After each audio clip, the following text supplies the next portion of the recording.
right, today we're going to talk about the last probability section from chapter 5, and it's about independent and dependent events, okay? So what's the difference between those?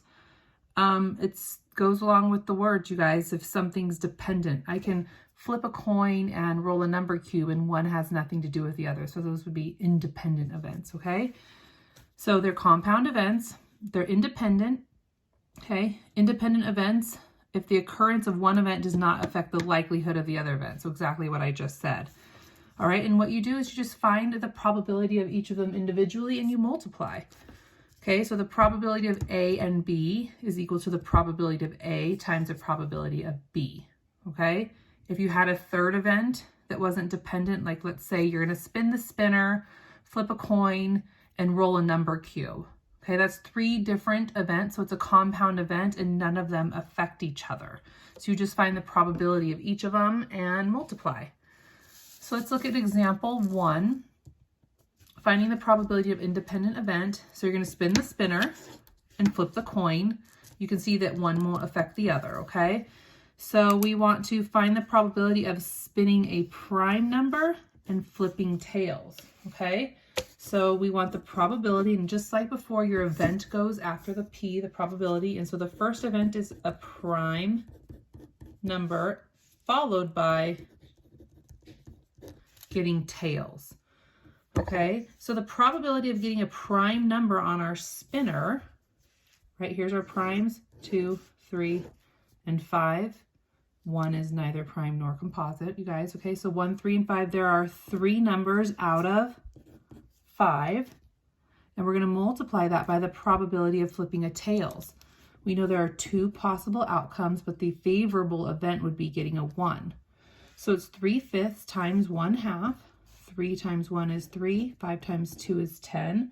So the probability of spinning the spinner and getting a prime number followed by the event of flipping tails is a 3 out of 10 chance. Not so likely. Okay? So here's one for you to try. Probability of spinning a multiple of 2 and flipping heads. Again, they're independent of each other. Go ahead and pause it and give that a shot. All right, hopefully you paused it. And the answer is a 1 out of 5 chance. Again, so they're just compound events like we did before. Okay, but you take each individual event, find the probability, and multiply them. Okay.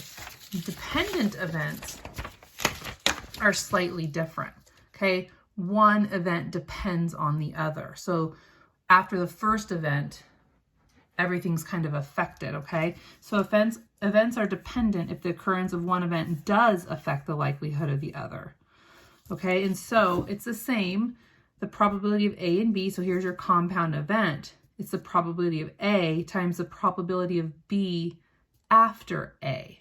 Okay, so let's just look at example 2, and then I have a couple other examples for you. It says people are randomly chosen to be on a game show contestants from an audience of 100 people. Okay, that's kind of important right there. You are with 5 of your relatives and 6 other friends. What is the probability that one of your relatives is chosen first and then one of your friends is chosen second? Okay, well, there's 100 people, right? We have 5 relatives, 6 friends, and we have that audience of 100 people. So the probability that a relative is chosen and then a friend is chosen. Okay, that's the compound event that's happening. Well, the probability that a relative is chosen, we have 5 relatives, so we know that that is 5 out of 100 because there are 100 people in the audience. Now, you have to imagine that this happened. Your relative was chosen. So if your relative was chosen, how many people are in the audience now? Okay, so now for our second event, there aren't 100 people in my audience. There's only 99 people because your relative was chosen. Okay, they don't pull someone from the audience and then replace them. Okay, so the audience member was not replaced, so now there's 1 less audience member. Now we're going to follow it by a friend, and we know that there are 6 friends, so it's 5 over 100 times 6 over 99. Okay, so this is what you have to be worried about when you talk about dependent events. You can see that this is the probability of B happening after A happened. Then the easiest thing is to simplify these. 5 over 100 is the same as 1 over 20. 6 over 99 is the same as 2 over 33. We can do some cross canceling. Okay, so 1 times 1 is 1. 10 times 33 is 330. So you can say you have a 1 in 330 chance, or about 0.3%. So this is, oops, there you go. This is not very likely at all. Sorry if the camera wasn't showing that. I'll just go over it. It's easier to simplify before you multiply, okay? All right, go ahead and pause it and try this one here. The probability that you, your relative, and your friends are not chosen to be either of the first 2 contestants, okay? Go ahead and pause that. All right, hopefully you unpause that. There, that would be 58 over 75. Okay, example 3. Finding the probability of another compound event. So this is one where it's kind of not going to tell you if something is dependent or independent. You're going to kind of have to know that by the questions, okay? It said a student randomly guesses the answers for each of the multiple choice questions. What's the probability of answering all 3 questions correctly? So if you look at question 1 and you answer it with A, B, C, D, or E, that answer does not affect this one and that does not affect this one. So this is in fact an independent event, okay? So we want to find the probability that you're going to get number 1 correct, then number 2 correct, and then number 3 correct. Well, we know that there's only 1 correct answer for number 1, so that's 1 out of 1, 2, 3, 4, 5. Number 2, there's only 1 correct answer, so that's 1 out of 1, 2, 3, 4, 5. And same thing for number 3. So it's 1/5 times 1/5 times 1/5. Running out of space, sorry. So that is equal to 1 over 125. So you just kind of have to figure out what's dependent and what's independent. Okay, I have one little example for you here on my whiteboard. Let me see if I can make this work.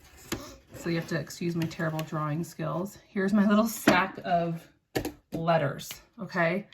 We want to find the probability that you're going to pick an A followed by another A without replacing, okay? You're not going to replace it. So you're going to pick your A out and you're not going to put it back, okay? So what is the probability of getting an A? Well, how many A's are there? There are 1, 2, 3, 4, 5 A's out of how many little letter tiles that are in this bag? 1, 2, 3, 4, 5, 6, 7, 8, 9, 10. Okay, so 5 out of 10. Now, we have to assume that we did in fact pick the A. So you can kind of go like this. That A is gone now. We picked it. Okay, so that A that was right here is gone now.